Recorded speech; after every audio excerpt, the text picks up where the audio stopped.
बुझेला ना मोर परेशानी, तू तो बहरा कटती हुई बचानी। पलानी में जवानी रोवता हमरो, पलानी में जवानी रोवता राजा हो, पलानी में जवानी रोवता। पिया बुझेला ना मोर परेशानी, तू तो बहरा कटती हुई बचानी। पलानी में जवानी रोवता हमरो, पलानी में जवानी रोवता हमरो, पलानी में जवानी रोवता।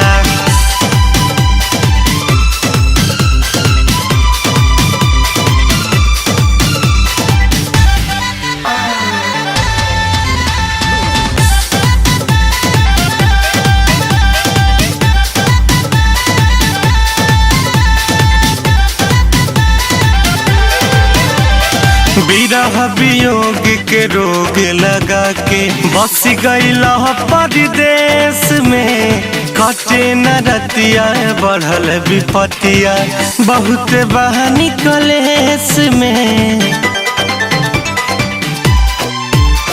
विरह वियोग के रोग लगा के बस गईला परदेश में। कटे न रतिया बढ़ल विपतिया, बहुत बानी कलेश में। नींद नैन से करे छेड़खानी, प्यासा मनवा के मिले नहीं पानी। पलानी में जवानी रोवता हमरो, पलानी में जवानी रोवता हमरो, पलानी में जवानी रोवता।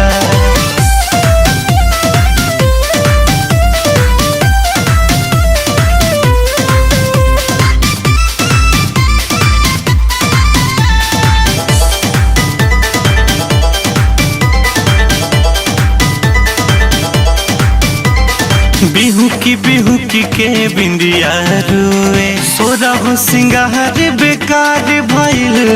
सवती जैसन लागे से जरिया, तन के गहना भारी भइल। बिहू की के रोवे बिंदिया, सोरह सिंगार बेकार भइल। सवती जैसन लागे से जरिया, तन के गहना भारी भइल।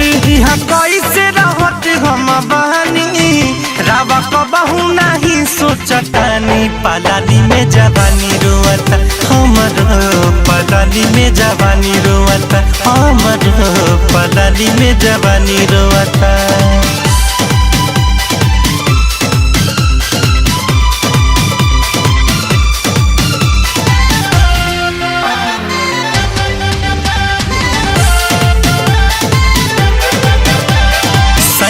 रितेश सावट पकवनो लागता है झुरा गईला। जब से गईला याद न कैला, हमारा के तू भुला गईला। रितेश आशीष सावट पकवनो लागता है झुरा गईला। जब से गईला याद न कैला, हमारा के तू भुला गईला। मुन्ना मोहित से कही देले बहानी, मोए दुखवा के अपन कहानी। पलानी में जवानी रोवता हमरो, पलानी में जवानी रोवता हमरो।